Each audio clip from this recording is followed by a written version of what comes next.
All right, let's go ahead and get started today. Guys, if you're ever teaching in a class or doing tutorials or something, it is good form to erase when you're done. It saves the next person some time.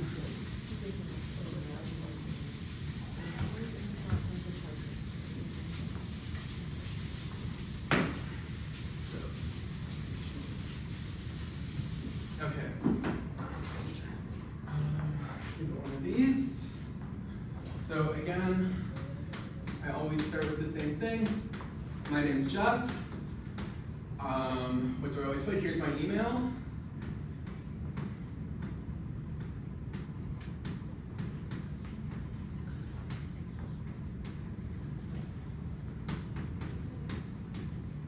My office hours are Tuesdays from 1:30 to 3:30 in my office, Hamilton Hall 403. And if you want to watch recordings of the tutorials, you can find that on my YouTube, TA Jeff. Okay, so, okay, let me just get out my notes real quick. So anything in particular we want to talk about this week, or any questions before we get into things? Okay. All right. So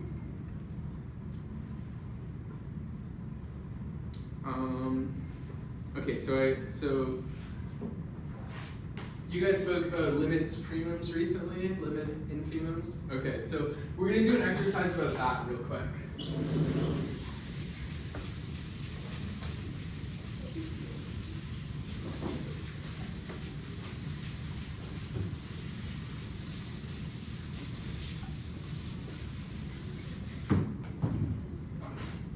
So this is going to be from section 3.4. Question 17, it says, alternate the sequences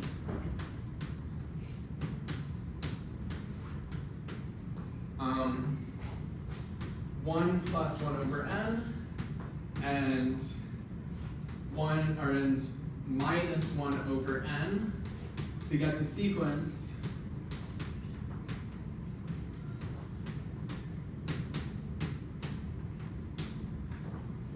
xn given by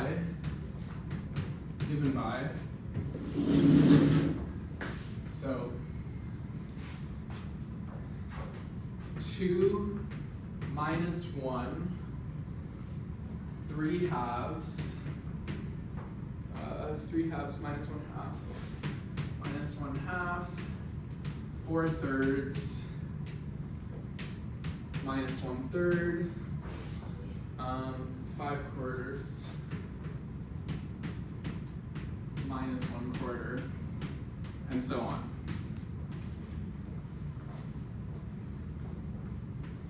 And then it's just saying, find the limit supremum, the limit infimum, the supremum, and the infimum. Okay. Okay, so let's just make sure we understand what they mean here. They say alternate the sequences 1 plus n and minus 1 over n. So it's kind of like a zipper. Like if the first sequence is 1 plus n and the second sequence is minus 1 over n, we're like just splicing them together like this, right? So this first term is 1 plus 1 over n, 1 plus 1 over n, then this is 1 plus 1 over, 1 plus 1 over 1, 1 plus 1 over 2, 1 plus 1 over 3, 1 plus 1 over 4. So those are all the odd terms. And then the even terms are minus 1 over 1, minus 1 over 2, minus 1 over 3, minus 1 over 4. So that's what they mean when they say alternate the sequences, just sort of intersplice them like a zipper.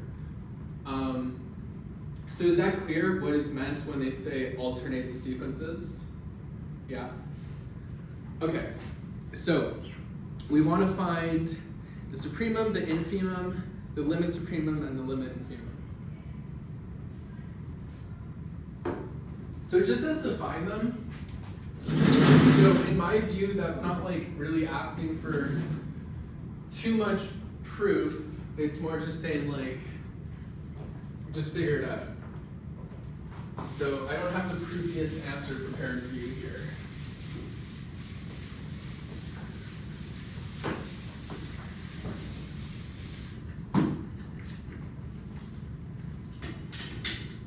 Okay.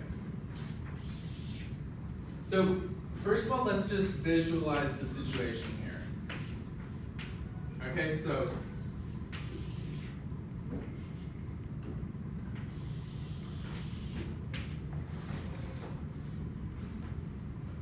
if up here we have the height y equals 2, okay,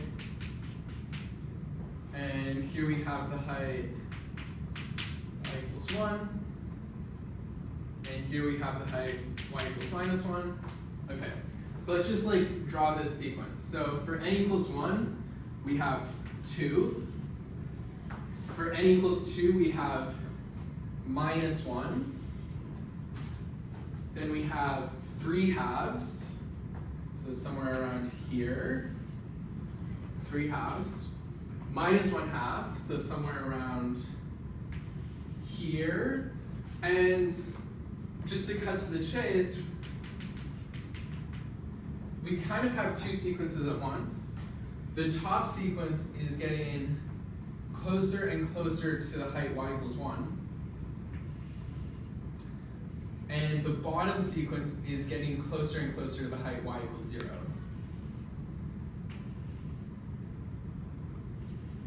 So that's sort of the situation we have. We have this bottom sequence, subsequence, converging to y equals 0, and this top subsequence converging to y equals 1. Okay, so just right away, just the vibe here, if you have sort of 2 subsequences, and one is going up high and one is going down low, the vibe is that the limit supremum will be the limit of the top subsequence, and the limit infimum will be the limit of the bottom subsequence. That's the vibe. That's not like a proof, that's the vibe. So based off what I said, like what would your guess be for the limit supremum? Does anyone have a guess? 1, yeah, that's correct. Does anyone have a guess for what they think the limit infimum is? 0, yeah, okay, exactly. That's exactly correct. Okay, so that's good. We'll prove that. But first, let's do the easier thing. We can see right away what the supremum and the infimum are. Okay, so the supremum is going to be the biggest thing up here. The infimum is going to be the smallest thing. Okay, so what do we think the supremum of this sequence is? 2. And what do we think the infimum is? Minus 1. Okay, exactly. So right away,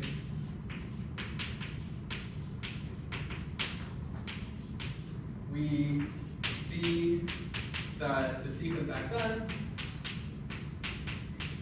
is bounded above by x1 is equal to 2, and below by, so this is x1, by x2 equals minus 1. So the supremum of the sequence equals 2, and the infimum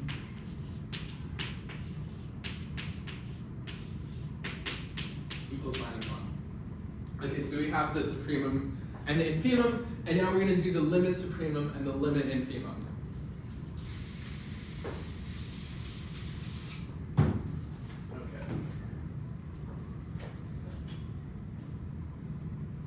So make sure to tell all your classmates how amazing this tutorial was and how much they're missing out if they don't show up.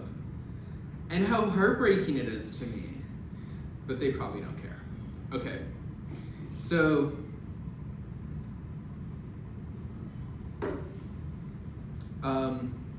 let's do something here. So I'm just gonna cite a theorem real quick. So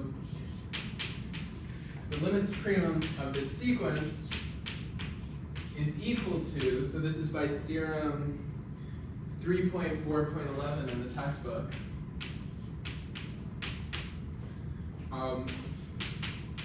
The limit as n goes to infinity as the supremum over all n greater or equal to n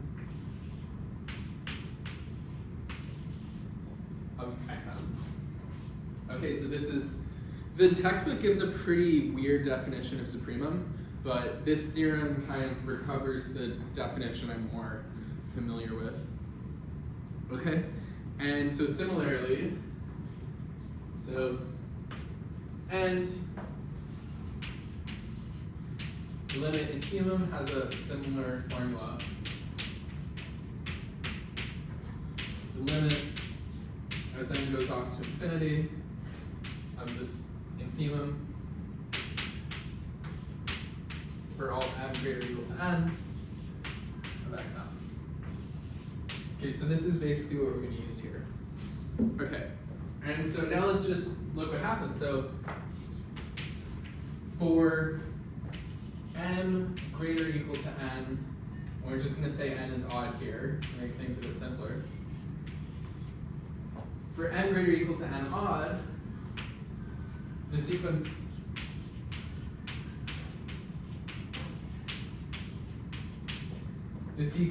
xn looks like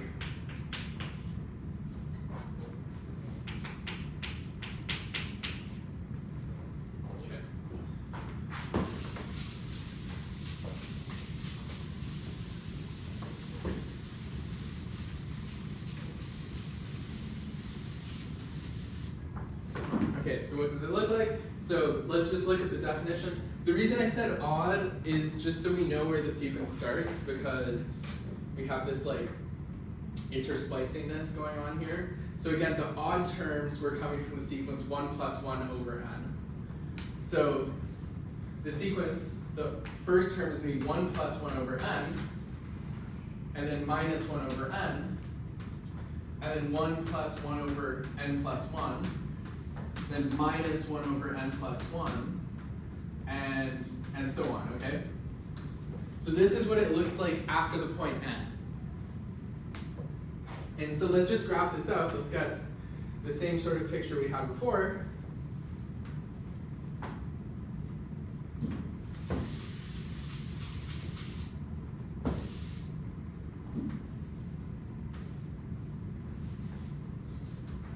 Okay, so again, we have our y equals 1 height here, and our y equals 0 height here, and we're starting with, okay, and this is going to be, in the x-axis, we're starting at n. So we start with our 1 plus 1 over n, that's like somewhere here, and then our minus 1 over n is somewhere here, and our 1 plus 1 over n is getting closer, and so we just get, these two sequences are getting closer and closer to their respective asymptotes. Right, so that's the picture. We kind of have like sort of a little bit of an asymptotic behavior like this, and something like this, okay? So, we're looking for the supremum over all m greater or equal to n. Okay, so again, this first term here was 1 plus 1 over n, and this term here was minus 1 over n. Okay. So just looking at this picture, can someone tell me, like, what is the supremum of this subsequence here? It's the same sequence, but it starts at 1 plus 1 over n. Anyone tell me what the supremum is?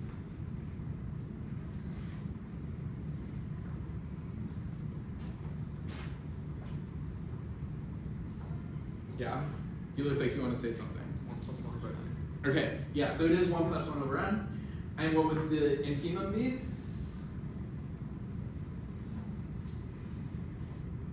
What's that? Yes, exactly. Okay, so just looking at this picture here, we see that the supremum over all m greater or equal to n of xm, that's 1 plus 1 over n. And the infimum over all m greater or equal to n of xm is equal to minus 1 over n. Okay, good. And so now we're basically there.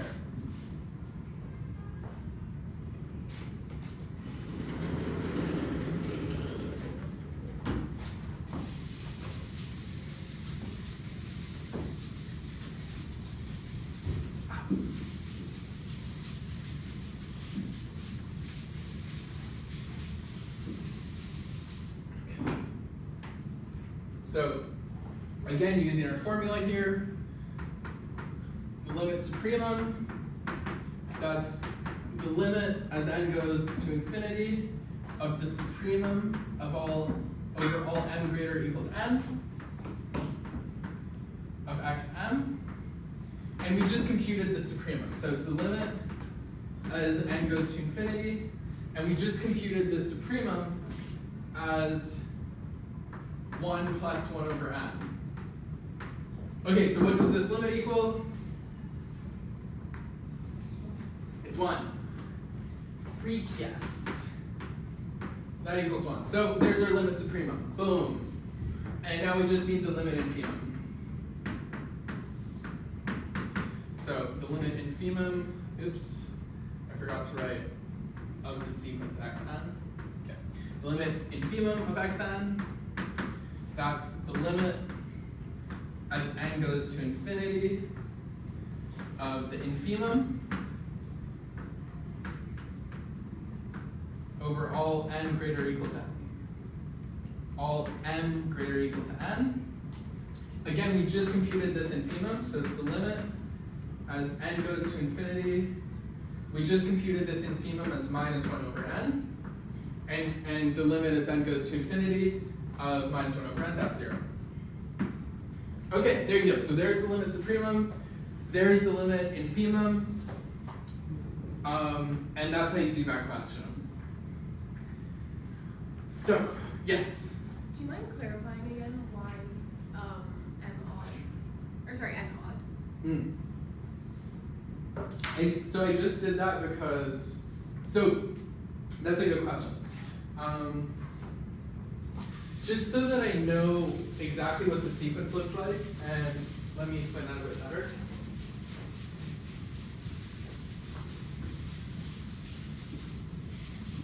Okay. So, the reason is because the way these two sequences are interspliced, the odd terms correspond to the sequence 1 plus 1 over n, and the even terms correspond to the sequence minus 1 over n. So I could have just said like n even, and then it would look like minus 1 over n, minus 1 over n, 1 plus 1 over n plus 1, minus 1 over n plus 1, 1 plus 1 over n plus 2, minus 1 over n plus 2, and so on. So I could have done that, and then I just would have had a similar picture, just that, so here the first term was up top. In this case, the first term would be down below, and I would have the same sort of picture as before, just sort of starting from the bottom instead of starting from the top. This would be Drake's version of doing it because he started from the bottom. Okay, so you could have, so this is, the only reason I said that was just so that I just specified n odd so that I would know what the first term in that sequence is. And it would have been fine if I specified n even. Does that kind of answer your question? Yeah. Okay. Any other questions?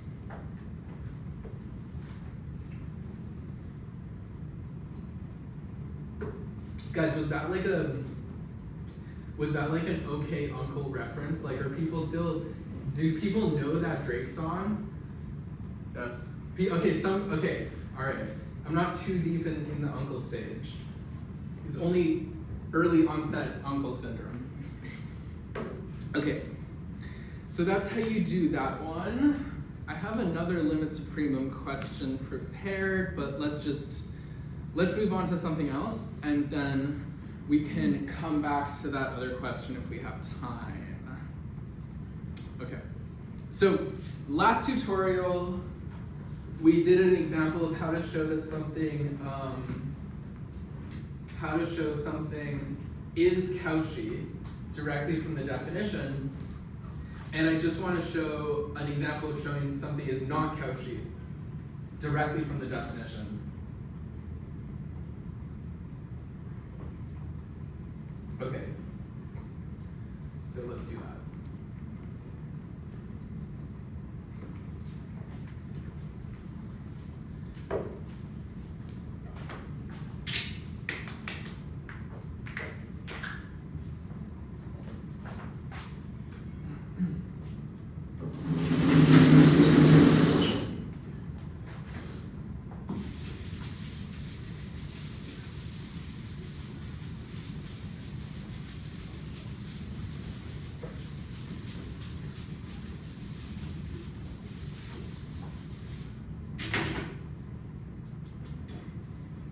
So what is this? This is, yeah. Could I thank you to push the bottom one up? Yeah.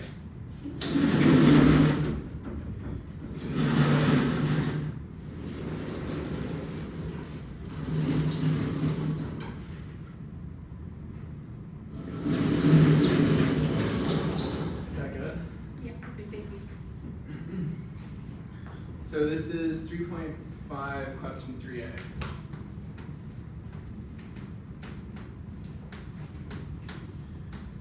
So these are all, I'm just like, the way I choose the questions is I just look on Avenue, and there are some like posted practice problems on Avenue. So I'm just picking from the practice problems which have been posted. Okay.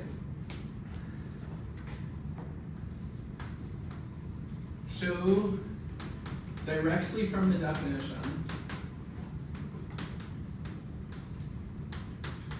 Show directly from the definition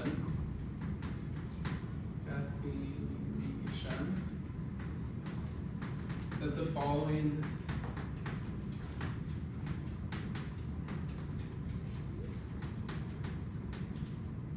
is not Cauchy.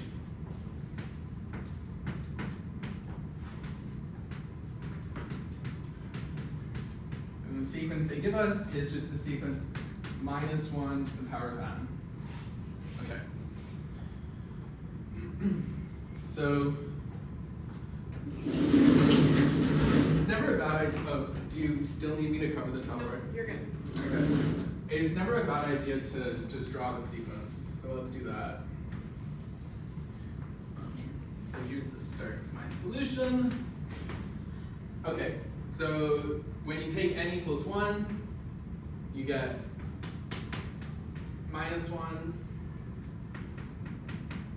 When you take n equals 2, you get 1, -1, 1, -1, 1, -1, 1. Okay, so this is what the sequence looks like. So, okay, without thinking about it too hard, guys, what's the supremum of this sequence? Yeah, what's the infimum of this sequence? What is the limit supremum of this sequence? Yes, 1. And what is the limit infimum of this sequence? Yeah, okay, -1. Okay, good. You guys got that last example very well. So, okay, none of that matters. I just wanted to test you. So we want to show this is not Cauchy. Okay, so this is just sort of working your way through the logic of the definition of being Cauchy.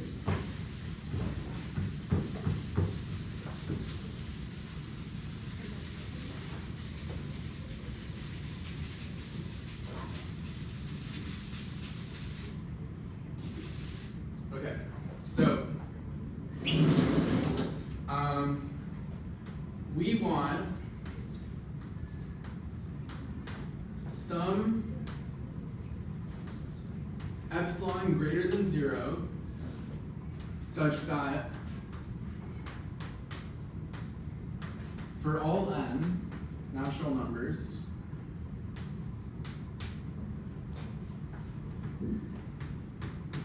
for all natural numbers n, there exists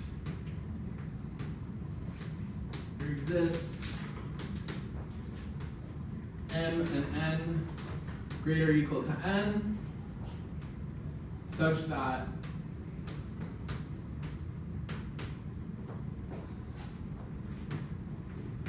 minus 1 to the n minus 1 to the m is greater or equal to epsilon. Okay, so when you want to show something is Cauchy, you want to show for all epsilon there is some n such that for all m and n you get less than epsilon. So that's if it is Cauchy. But you flip everything if you want to show it's not Cauchy.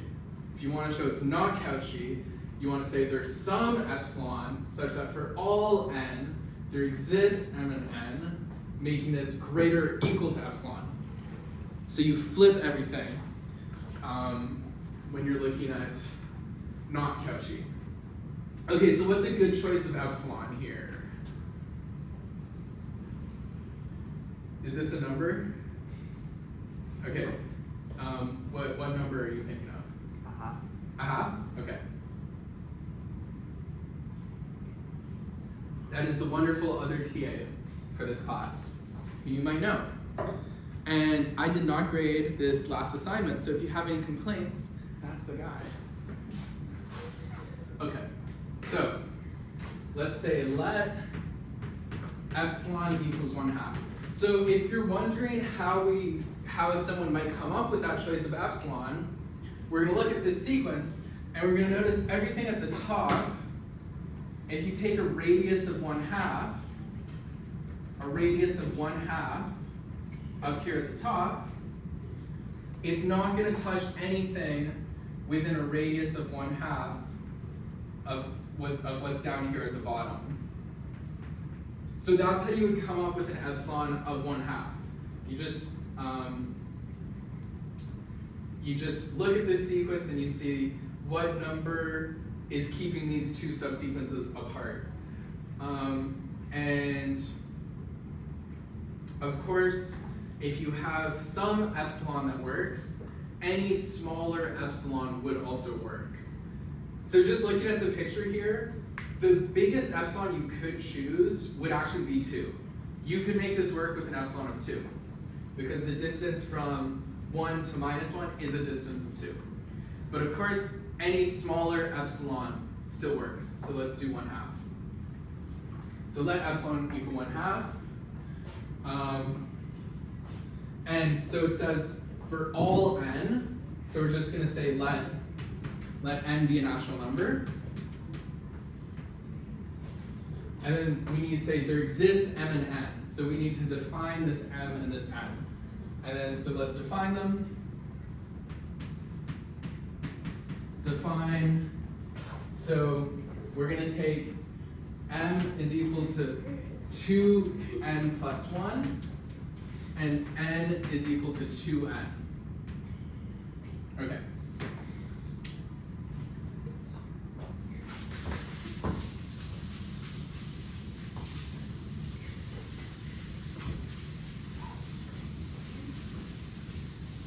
Okay, so you might wonder how I came up with this m and this n.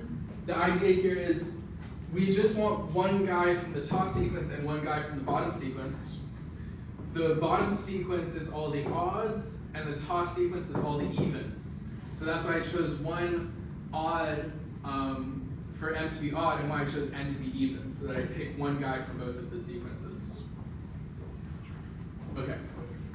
So, then, okay, let's just look at our inequality here. Minus 1 to the m minus 1 to the n. That's equal to, I think I can fit it here. Maybe not.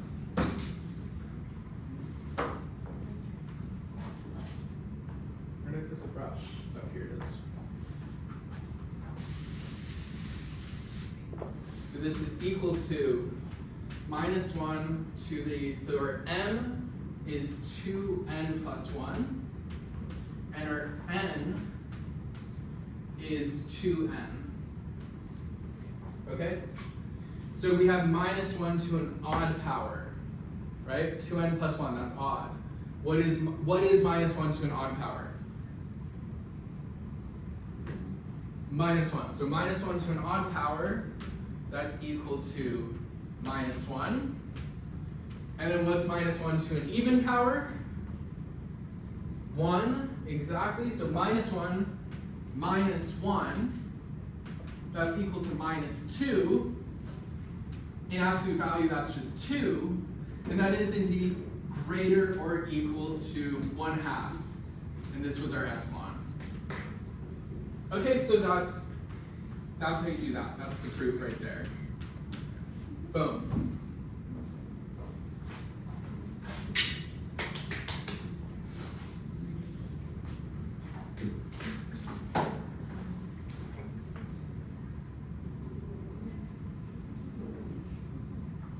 Okay.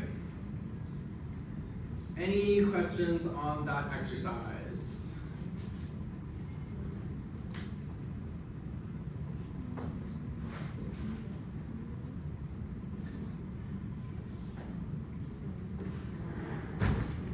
Okay. So did you guys talk, I know last week I did a contractive sequence question, but I found out after that you guys had not seen contractive sequences yet. So have you guys now talked about, okay, so we have talked about contractive sequences.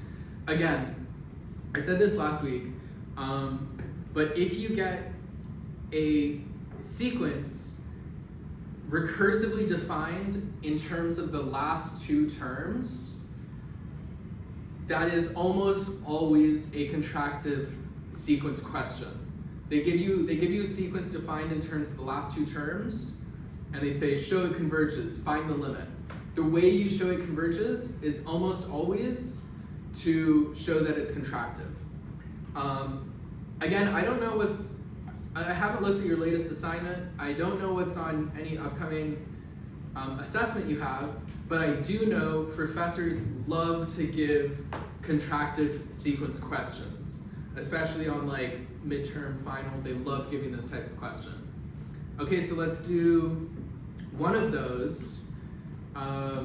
So last week we did a contractive sequence question where it was recursively defined in terms of the last two terms.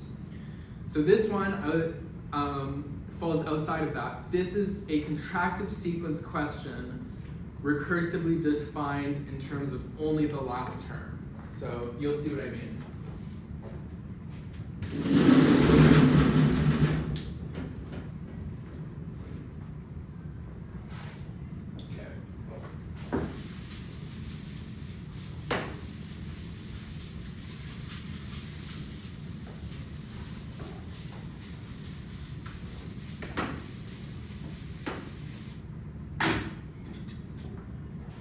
So this is 3.5 question 13.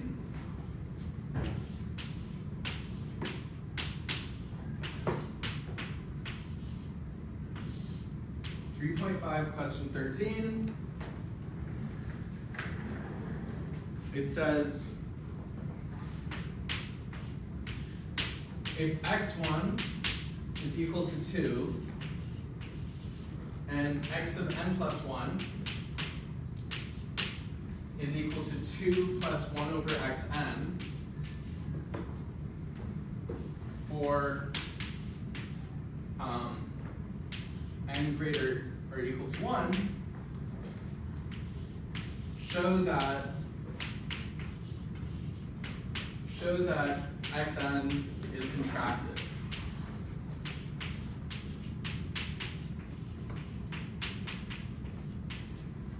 Okay, show that xn is contractive, find the limit.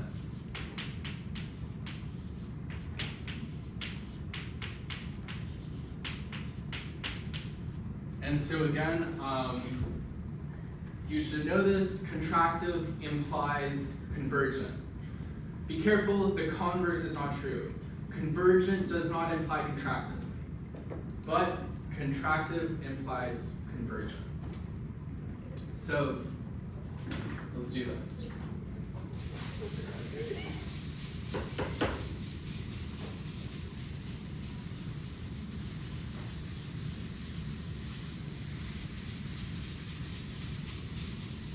Okay. So contractive implies convergent. So as always, I just think it's good to write out the first few terms. That's always good.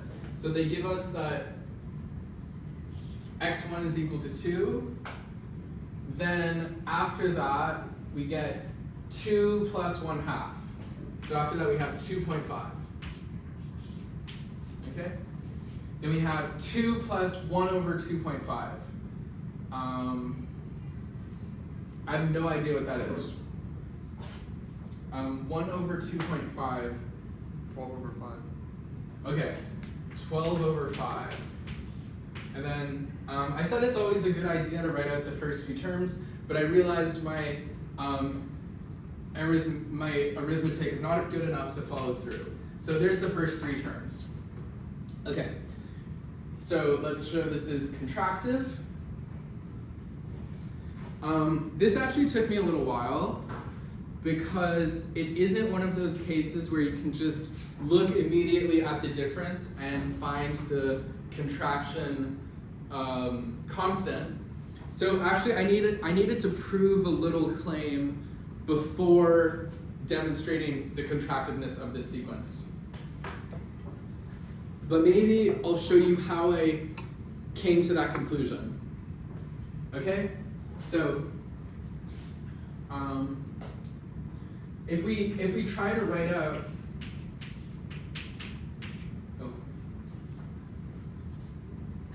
okay, so to show it's contractive, we want to show that this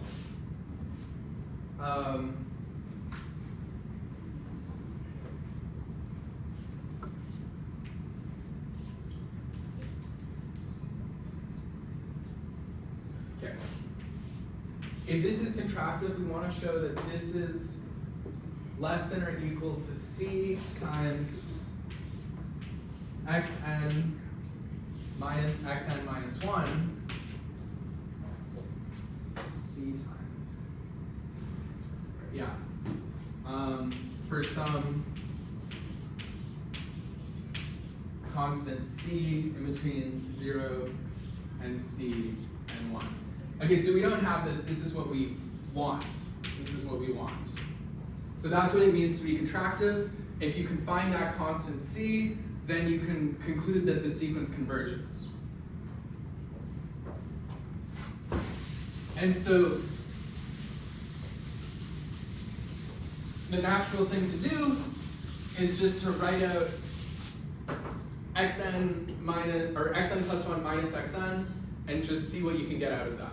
So xn plus 1 minus xn, we're going to go ahead and just apply the recursive definition they give us. So that's 2 plus 1 over xn minus 2 plus 1 over xn minus 1. Okay, so we see 2 minus 2, those cancel out. And what you end up with here is 1 over xn minus 1 over xn minus 1. This is equal to, so if you just put them on a common denominator, you get xn minus 1 minus xn over xn times xn minus 1. Just putting them on a common denominator. And this is equal to 1 over the absolute value of xn times the absolute value of xn minus 1 times xn minus xn minus 1. So this is what you get when you just mess around with this guy. But this isn't exactly what we want. We want this to be less than or equal to some constant. Okay? So my logic when I was doing this exercise, if we knew the sequence was bounded below by something, then this 1 over xn would be bounded above by 1 over that something. So that's why I came up with the idea, let's just show the sequence is bounded below by something. So this is my logic. This is me solving this question, thinking to myself, I'm thinking, it would be nice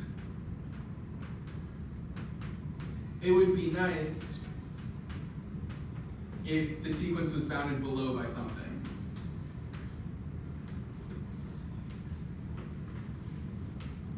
If it was bounded below by something.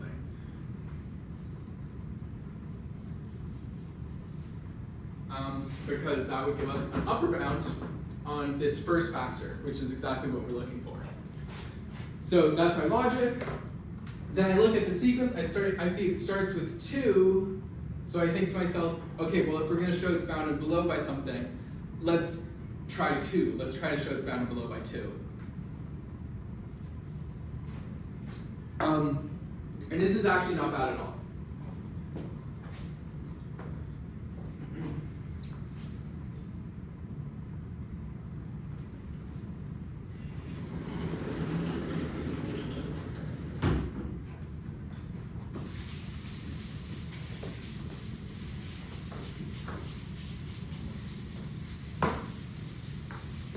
Okay, so the absolute value of, let's say, let's just look at, for n equals 1, we see that the absolute value of x1, they give us that x1 equals 2, so that's the absolute value of 2, and that is bounded below by 2, so that's good. Then after that, we see for n greater or equal to 1, the absolute value of xn plus 1, well, xn plus 1 was defined to be 2 plus 1 over xn, and 2 plus something positive. This is, so everything's positive here, this is exactly 2 plus 1 over xn. And this is just a little positive piece, so if we get rid of it, we can introduce an inequality. Okay, so this tells us, so the absolute value of xn is indeed always bounded below by 2. Okay, that's good. That's exactly what we want. And so from here we can conclude pretty easily.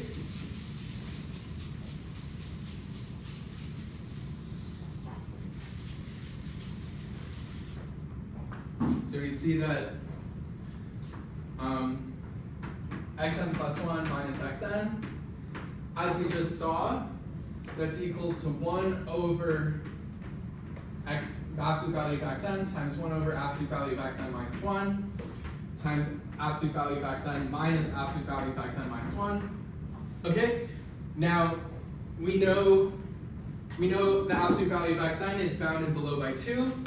That means that 1 over the absolute value of xn is bounded above by 1/2. Okay, so using that upper bound here, we get less than or equal to 1/2 for this xn times 1/2 for this xn minus 1, and the rest remains the same.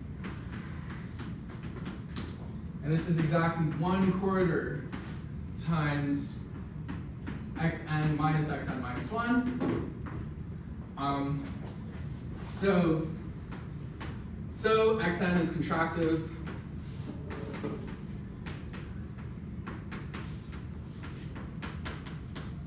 Is contractive with c equals 1/4. Okay, and I have 4 minutes left. The last part of the question asks us just to find this limit, so I'm going to go ahead and find the limit real quick.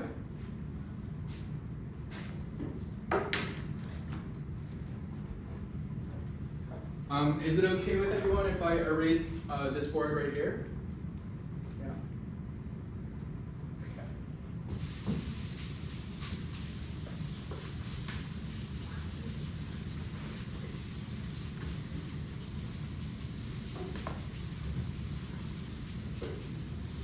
Okay. So, contractive implies convergent. So we're gonna let L be the limit of this sequence, limit of xn. Using some limit properties here, this is the limit of xn plus 1. Using the recursive definition, this is the limit of 2 plus 1 over xn. Okay? And then using limit properties, this is 2 plus 1 over the limit of xn. And using the definition of L, this is 2 plus 1 over L. Okay, so what we have is L is equal to 2 plus 1 over L. This becomes a quadratic expression. L squared equals 2L plus 1. Solve using the quadratic formula. You get L equals 1 plus or minus root 2. L equals 1 plus or minus root 2. But 1 minus root 2 is less than 2, and 2 is a lower bound for xn. So we can get rid of the negative root and conclude that L is equal to the positive root, 1 plus root 2.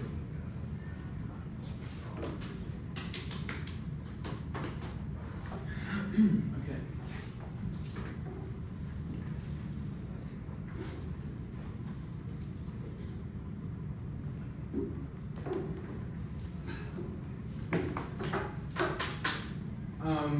All right, so any questions on that one, guys? Okay. All right, that's all.